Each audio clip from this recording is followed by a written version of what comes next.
આજરોજ તારીખ 27/6/26ના રોજ સવારે 9:30 વાગ્યાના સુમારે અંતિસર રોડ ઉપર જે કંપની જેવું કે આવેલું યાર્ડ છે, ડમ્પિંગ યાર્ડની સામેના ભાગમાં વિસ્ફોટ થયેલો અને પ્રશાસનના માણસો અને લોકો અને ત્યાં ભેગા થયેલા.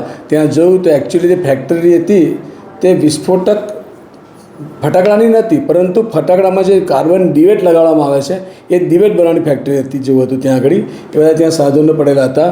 ત્યાં વિસ્ફોટ થયેલો હતો. એ કોઈપણ પ્રકારના સત્તાધારીના પરવાના વિના ત્યાં વિસ્ફોટક જ્વલનશીલ પદાર્થ રાખી અને કોઈપણ પ્રકારની ફાયર સીટના સાધનો વિના, કોઈપણ મંજૂરી વિના ત્યાં પ્રકારનું કામકાજ કરવામાં આવતું હતું અને માનવ જીવનને જોખમાય તે રીતે અને કોઈપણ પ્રકારની કાળજી વિના ત્યાં કામકાજ થતું હતું. એટલે એ બાબતે કપડવંજના જે મામલતદાર સાહેબ છે, મેણિયા સાહેબ, સંગીતા બંડાદેવ મેણિયા, એઓએ ફરિયાદ આપે છે. પોલીસ સ્ટેશનની અંદર ફરિયાદ રજીસ્ટર કરવામાં આવેલી છે અને એ ફરિયાદ રજીસ્ટર થઈ અને BNSની કલમ 110, 287, 288, સ્ફોટક અધિનિયમ 1984ની કલમ 9B મુજબ ગુનો રજીસ્ટર થયેલ છે.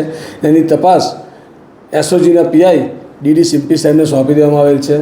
FSLની ટીમ અને અન્ય જે કંઈ જરૂરી તપાસ કરવામાં મદદરૂપ થાય હોય તમામ એજન્સીઓને બોલાવવામાં આવી છે. ત્યાં વિસ્ફોટક પદાર્થની હાજરી છે કે કેમ એના જે પરીક્ષણો કરવામાં તે ચાલુ છે અને કાર્યવાહી ચાલુ રહી છે. એ જગ્યા આરોપી મિતુલભાઈ દશરથભાઈ પટેલ, જે રામવાડી બસ સ્ટેશન ઈસનપુર નજીક રહે છે, એને ભાડે રાખીને ત્યાં આગળ આ કામકાજ કરી રહ્યો હતો. એના વિરુદ્ધમાં ફરિયાદ છે અને બીજા જે કોઈ આરોપીઓ તપાસ દરમિયાન નીકળશે તમામ વિરુદ્ધ કાયદેસરની કાર્યવાહી કરવામાં આવશે. ઘટના સમયે ત્યાં 13 થી 14 માણસની હાજરી હોવાનું જણાઈ આવેલ છે અને 2 વ્યક્તિને ઈજા થયેલ છે, સુનિતાબેન અને દેવાંગભાઈ. બંનેને દાઝી જવાથી ઈજા થયેલ છે. સુનિતાબેન આશરે 20% શરીર પર દાઝ્યા છે અને દેવાંગભાઈ જે નડિયાદ ખાતે એમને રિફર કરવાના છે, 35% શરીરે દાઝી ગયેલ છે અને બંનેની તબિયત અત્યારે સ્થિર અને સારી હોવાનું જણાય છે.